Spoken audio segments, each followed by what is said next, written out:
नमस्कार, आपके साथ मैं हूं जयप्रकाश शर्मा और आप देख रहे हैं जनादेश 2014 और हरियाणा का जनादेश 2014 आ भी चुका है। और कहां कहां कौन कौन सी पार्टी जीती हैं या अभी तक जो रुझान आ रहे हैं, कौन सी पार्टी कहां लीड कर रही है, पल पल की एक एक सीट एक एक जिले की, यानी किस जिले की हर 90 सीटों का हम पूरा ब्यौरा देंगे। यानी पूरी 90 सीटों का आपको लेखा जोखा देने जा रहे हैं। कौन से जिले में कौन सी पार्टी लीड कर रही है, कौन सी पार्टी कहां लीड कर रही है, कौन सी पार्टी को कितनी सीटें मिलती नजर आ रही है। लेकिन सबसे पहले हम चलेंगे दिल्ली से सटे गुड़गांव की बात कर लेते हैं। गुड़गांव की बात करें तो गुड़गांव की स्थिति आप जरा दर्शक देख सकते हैं हमारे साथ। बीजेपी आप देखिएगा यहां पर 6 सीटें मिलती नजर आ रही हैं बीजेपी को। अगर बात की जाए एक की बात करें तो एक अन्य के खाते में नजर आ रही है और एक इंडियन नेशनल लोकदल के खाते में नजर आ रही है। यानी 8 सीटें हैं। 8 सीटों में गुड़गांव पर आप देखिए कि बीजेपी 6 सीटों पर लीड कर रही है। लेकिन बड़ी बदकिस्मती कांग्रेस के लिए है कि कांग्रेस यहां पर खाता तक नहीं खोल पाई है और अन्य के खाते में एक सीट जाती नजर आ रही है। तो ये एक बड़ी बात है। इनेलो के पास 2 सीटें नजर आ रही हैं, 2 सीटों पर लीड कर रही है इनेलो और धीरे धीरे ये रुझान है और लगभग परिणाम अब आ चुके हैं। तो गुड़गांव का हाल आपको हमने दिखा दिया क्योंकि गुड़गांव बेल्ट में बीजेपी मजबूत नजर आ रही है और 6 सीटें वो जीतकर आगे बढ़ती जा रही है। अब दूसरे जिले का रुख करेंगे और दूसरे जिले में हम आपको बताएंगे कि वहां की स्थिति क्या है। दर्शक जो फरीदाबाद के हैं उनके लिए आपको बता दें, फरीदाबाद में एक नजर डालिएगा कि फरीदाबाद की स्थिति क्या बन रही है। फरीदाबाद में भी कमोबेश वही स्थिति आपको नजर आ रही है कि 5 सीटें बीजेपी जीत रही है, लेकिन 2 सीटें कांग्रेस के खाते में जरूर जा रही हैं। 2 सीटें यहां पर कांग्रेस नजर आ रही है। इंडियन नेशनल लोकदल की बात करें तो 2 सीटें कहीं ना कहीं इंडियन नेशनल लोकदल के खाते में जा रही हैं। लो ये स्थिति बन रही है। बाकी कांग्रेस के पास 2 सीटें, इंडियन नेशनल लोकदल के पास 2 सीटें और 5 सीटों की बात करें तो बीजेपी के खाते में है। लगभग अगर हम बात करें बल्लभगढ़ की, वहां के नतीजे आ चुके हैं। मूलचंद शर्मा बाजी मार गए हैं। अगर हम बात करें फरीदाबाद की, फरीदाबाद एनआईटी क्षेत्र की बात करें तो वहां से सीमा तिरखा बाजी मार गई है। साथ ही साथ हम आपको बात करें फरीदाबाद शहर की, वहां से विपुल गोयल बाजी मार चुके हैं। लेकिन फरीदाबाद बड़कल की बात की जाए तो फरीदाबाद एनआईटी की बात की जाए तो ये एक स्थिति बनी हुई है। आपको बता दें कि जहां शिवचरण और नागेंद्र भड़ाना के बीच मुकाबला था, लेकिन यहां से इनेलो जीत हासिल करने में कामयाब रही है। लेकिन वहीं आपको बता दें कि कांग्रेस के लिए बड़ा झटका है फरीदाबाद क्षेत्र में। फरीदाबाद क्षेत्र की बात की जाए तो फरीदाबाद क्षेत्र में सबसे बड़ा झटका जो लगा है, कांग्रेस को लगा है, उसके जो मंत्री हैं वो हार गए। चाहे शिवचरण शर्मा की बात करें, हालांकि वो निर्दलीय लड़े थे, पिछली बार भी निर्दलीय लड़े, लेकिन कांग्रेस को उन्होंने समर्थन दिया। यानी बीजेपी को यहां पर 5 सीटें मिली है। लेकिन चौंकाने वाली बात है कि फरीदाबाद डिस्ट्रिक्ट से इनेलो को बहुत कम उम्मीद नहीं थी, लेकिन इनेलो 2 सीटें जीतने में यहां पर कामयाब हुई है। और थोड़ी सी राहत की बात कांग्रेस के लिए रही है कि कांग्रेस को 2 सीटें जरूर मिल गई हैं। अगर हम फरीदाबाद संसदीय क्षेत्र की बात करें तो कांग्रेस के लिए, क्योंकि होडल में उदयभान वहां पर जीत हासिल करने के लिए करीब पहुंच चुके हैं, तो इसलिए और थोड़ा सा एक पहलू यहां पर तिगांव का बन रहा है कि वहां पर भी मजबूत स्थिति में ललित नागर नजर आ रहे हैं। इसलिए 2 सीटें कांग्रेस के लिए, थोड़ी राहत फरीदाबाद संसदीय क्षेत्र में है। चलिए दर्शकों को अब अंबाला लेकर चलते हैं। अंबाला क्षेत्र का क्या हाल है, आप जरा अब अंबाला पर नजर डालिए। ये क्या हुआ, ये आंकड़े देख रहे हैं आप, हैरान कर देने वाले आंकड़े हैं। 9 सीटें, 9 की 9 बीजेपी के खाते में। ये देखिए, मोदी का जादू कहेंगे इसे अंबाला संसदीय क्षेत्र में। हालांकि मौजूदा वक्त में इस संसदीय क्षेत्र की बात ये कही जाती है क्योंकि यहाँ पर जो बीजेपी का थोड़ा गढ़ है, यहीं से बीजेपी के सांसद भी अंबाला से, तो ऐसे में 9 की 9 सीटें बीजेपी आगे लीड कर रही है। यानी एक भी पार्टी यहाँ पर जो दूसरे दल है, कोई भी खाता खोलने में कामयाब नहीं हुए हैं। अंबाला के लिए एक सबसे बड़ी राहत की बात है कि यहां पर बीजेपी के लिए बड़ी राहत की बात है कि अंबाला उसका पूरा अपना हो गया है और अंबाला की जनता ने बीजेपी पर भरोसा जताया। वो स्थिति आप देखिएगा जो हाल कांग्रेस का, आपको बता दें कि रोहतक में रहा है, जब रोहतक गढ़ हुआ करता था, वही हाल अब यहां बीजेपी का नजर आ रहा है। यानी अंबाला बीजेपी का गढ़ बन गया है। ये एक चौंकाने वाला है। देखिए, कांग्रेस 0, बीजेपी 9 और बाकी दल इंडियन नेशनल लोकदल इनेलो 0, हजका की बात करें 0, मायावती की बात करें 0 और अदर्स के खाते में बात की जाए तो एक भी सीट नहीं की गई है। तो ये एक हैरान कर देने वाला आंकड़ा है। ये आपको दर्शकों बता दें, थोड़ा ऊपर नीचे हो सकता है, लेकिन मौजूदा जो रुझान मिल रहे हैं, जो लीड कर रही हैं पार्टियां, उसके मुताबिक हम आपको अभी तक आंकड़े दिखा रहे हैं। हालांकि कुछ राउंड की काउंटिंग बाकी रह गई है, तो ऐसे में आप अंदाजा लगा सकते हैं कि अमूमन वही मिलता जुलता रहेगा, लेकिन कुछ सीटों पर यहां स्थिति साफ होती नजर आ रही है। कुरुक्षेत्र लेकर चलते हैं। कुरुक्षेत्र की स्थिति क्या है, कुरुक्षेत्र में क्या है हाल, ये हम आपको दिखाते हैं।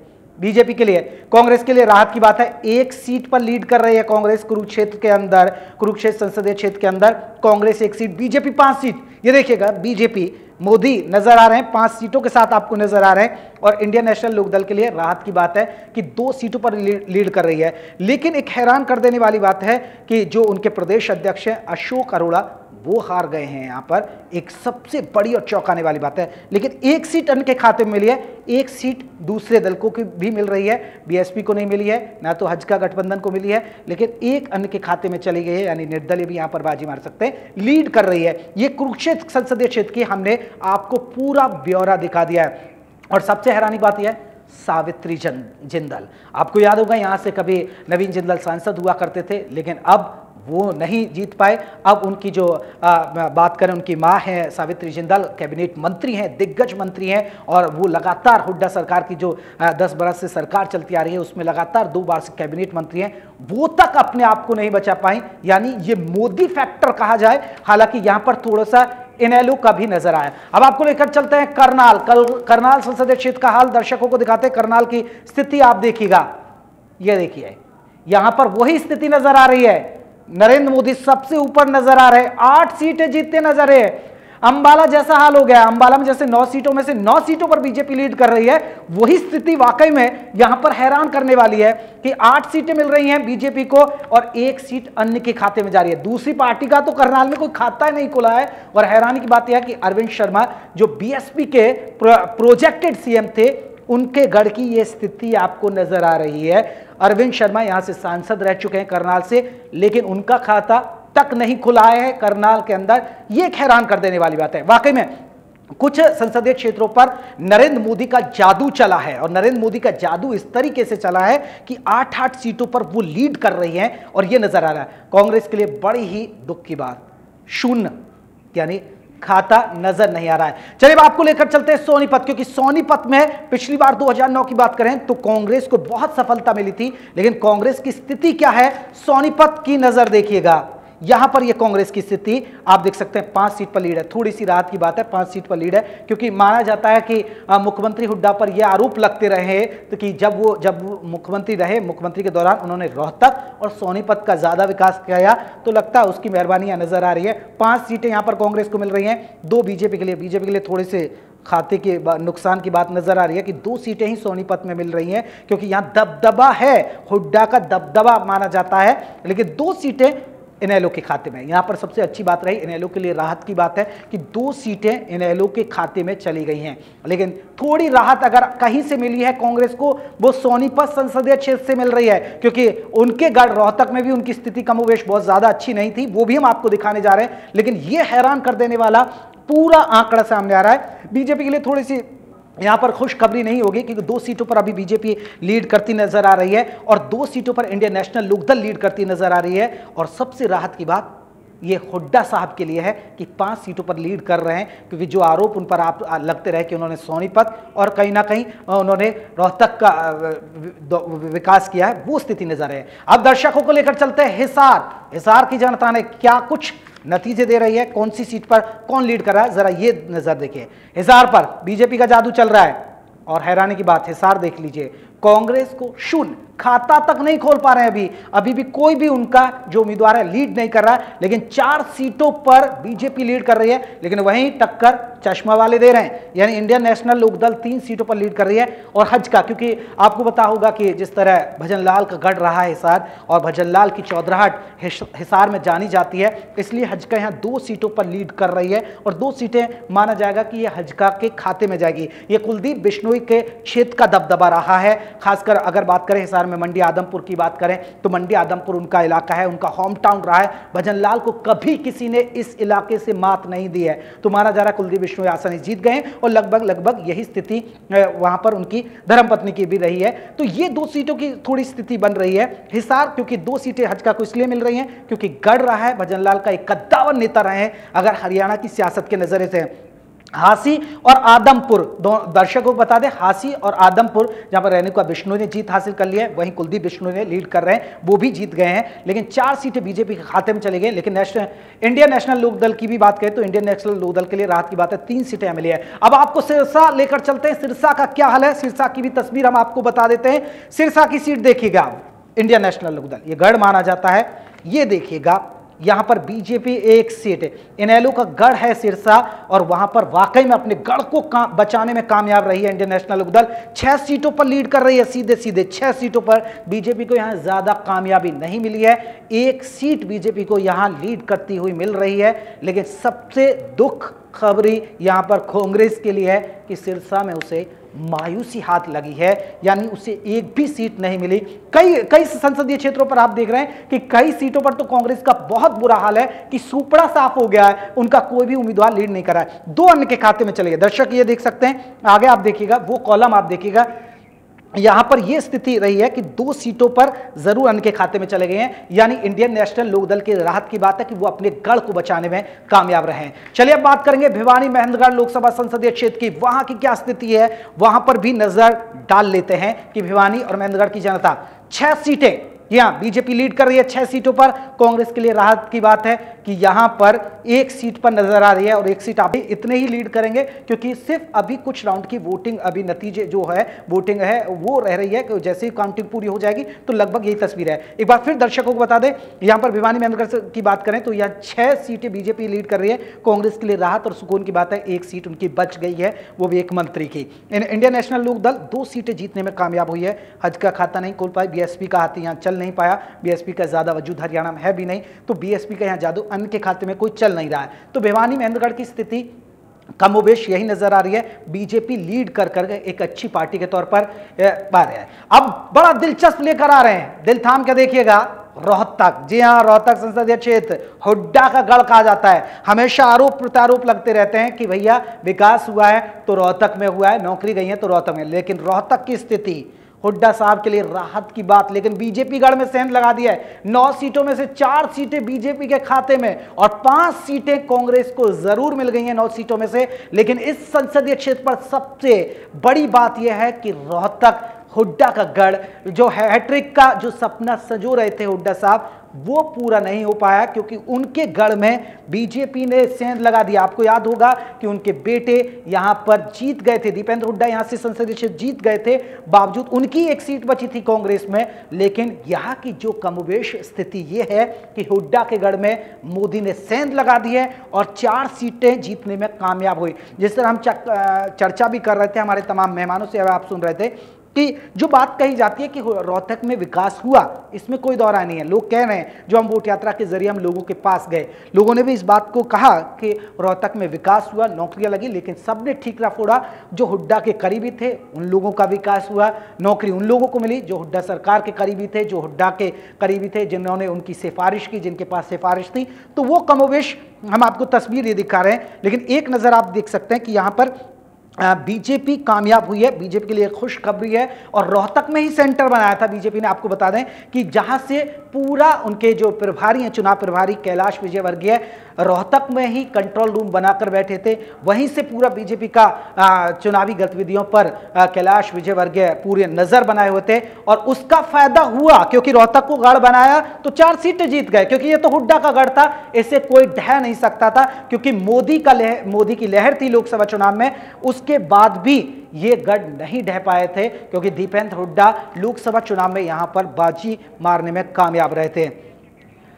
लेकिन अब थोड़ा सा हम अंतर दिखा देते हैं 2009 और अब के 2014 की जो स्थिति है वो जरा दर्शकों को हम दिखाने जा रहे हैं। वो जरा आप देख लीजिए 2009 में और स्थिति क्या थी। 2009 का आप देख लीजिए 40 सीटें यहां पर 2009 में कांग्रेस को मिली, लेकिन बेचारी कांग्रेस 10 सीटों पर सिमट गई, मोदी लहर। लेकिन सबसे दिलचस्प पहलू आप देखिएगा, अभी नतीजे आ रहे हैं, 29 सीटें हम बीजेपी को बता रहे हैं, लेकिन यह आंकड़ा बढ़ेगा। लेकिन 4 सीटें थी, बीजेपी का कोई वजूद नहीं था, 4 सीटें 2009 में बीजेपी जीती। लेकिन कैसे अब यह ग्राफ बढ़ रहा है, 29 सीटों के साथ ग्राफ बढ़ रहा है, क्योंकि नतीजे 29 सीटों पर डिक्लेयर हो चुके हैं। हालांकि यह आंकड़ा 50 से भी ऊपर क्रॉस कर रहा है, जो रुझान हमारे पास मिल रहे हैं। इंडियन नेशनल लोकदल 31 सीटें जीती थी, उम्मीद नहीं थी। हालांकि 2009 के दौर आपको याद होगा, उस चुनाव में इंडियन नेशनल लोकदल यानी एनएलओ को कोई भी नहीं मान रहा था कि वो इतनी सीटें जीत सकती है और वो सत्ता के इतने करीब पहुंचेगी। लेकिन फिर भी यहां पर इंडियन नेशनल लोकदल 2009 में 31 सीटें जीतने में कामयाब रही।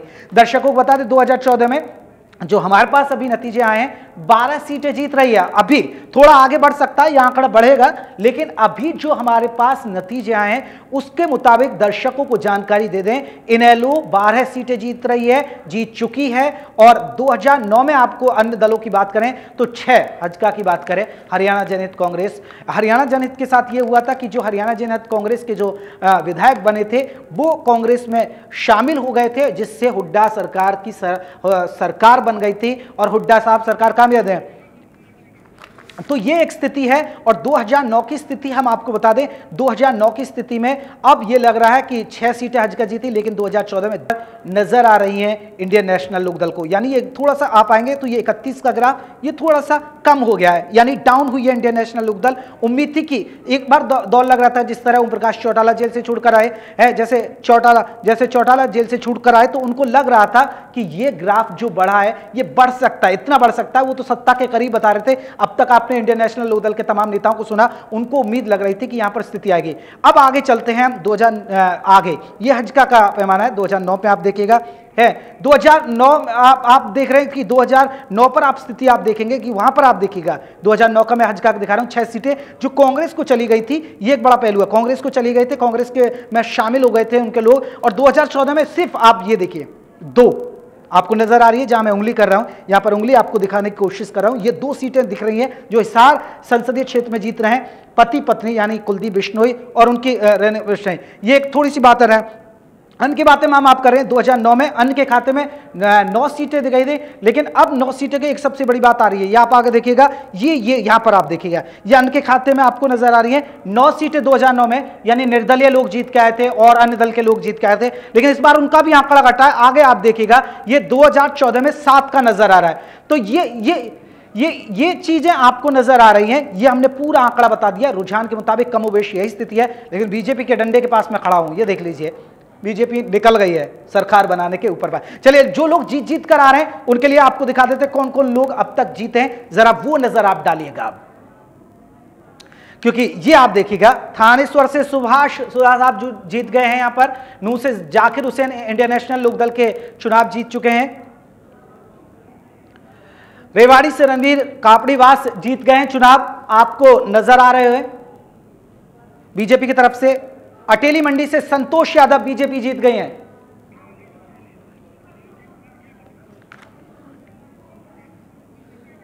फरीदाबाद से विपुल गोयल, नारायणगढ़ से नायब सिंह बीजेपी की तरफ से।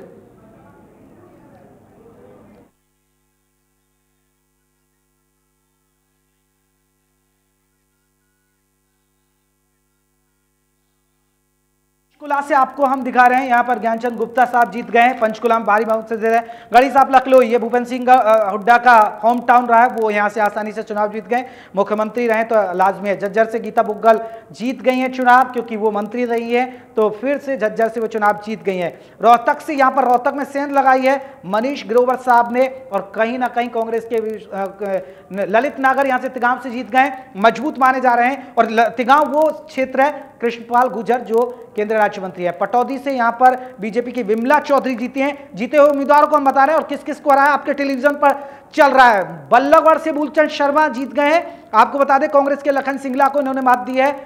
ये सीट हम आपको बता रहे हैं, बहादुरगढ़ से नरेश कौशिक पास हो गए हैं अपने एग्जाम में। हम पास बता रहे हैं, जो लोग पास हो गए अपने एग्जाम में वो देखिए। गुड़गांव से उमेश अग्रवाल पास हो गए हैं, बीजेपी की तरफ से वो लड़े थे चुनाव, वो पास हो गए हैं। मेहंदगढ़ से खुद बीजेपी के प्रदेश अध्यक्ष रामविलास शर्मा जीतने में कामयाब रहे हैं, क्योंकि वो मुख्यमंत्री की भी दौड़ में है। आदमपुर से हजका का ट्रैक्टर चल गया, कुलदीप बिश्नोई का गढ़ है आदमपुर, वो अपनी सीट बचाने में कामयाब रहे हैं। अगर उचाना की बात करें तो चौधरी वीरेंद्र सिंह की धर्मपत्नी है प्रेमलता, वो चुनाव जीत गई हैं। यहां पर दो परिवारों की लड़ाई थी, हांसी से रेणुका बिश्नोई जो कुलदीप बिश्नोई की धर्मपत्नी है, वो चुनाव जीत गई हैं। दर्शकों को जानकारी दे रहे हैं। राय से बात करें तो जय तीरथ दहिया साहब चुनाव जीत गए, इनेलो के इंद्रजीत को इन्होंने हराया है। बरवाला से वेद नारंग साहब इंडियन नेशनल लोकदल के हैं, वो जीत गए, बीजेपी के सुरेंद्र पुनिया को हरा दिया इन्होंने। तो शाम से किरण चौधरी जीत गई हैं, एक ये सीट बची थी जिसकी हम जिक्र कर रहे थे, वहां पर वो जीतने में रही है। भिवानी मेहंदगढ़ में कैसल से रणदीप सुरजेवाला चुनाव जीत गए हैं, कैबिनेट मंत्री रहे, वो चुनाव जीत गए हैं। कलावाली से धनखौर सिंह, यहां पर बलकौर सिंह चुनाव जीत गए हैं, आपको बता दें इंडियन नेशनल लोकदल के हैं। थानेश्वर से सुभाष सुधा साहब यहां पर चुनाव जीतने में कामयाब रहे। इनेलो के प्रदेश अध्यक्ष अशोक अरोड़ा को मात दिया, यहां पर एक सबसे बड़ा नूंग से जाकिर हुसैन साहब जीत गए हैं इंडियन नेशनल लोकदल की तरफ से। कांग्रेस के कैबिनेट मंत्री आफ्ताब अहमद को उन्होंने हराया। रेवाड़ी से बात की जाए तो यहां पर रणबीर कपाड़ी वास यहां पर जीत गए, इनेलो के सतीश यादव को उन्होंने मात दिया। अटेली मंडी से संतोष यादव इनेलो के सतवीर को इन्होंने मात दिया। फरीदाबाद से विपुल गोयल,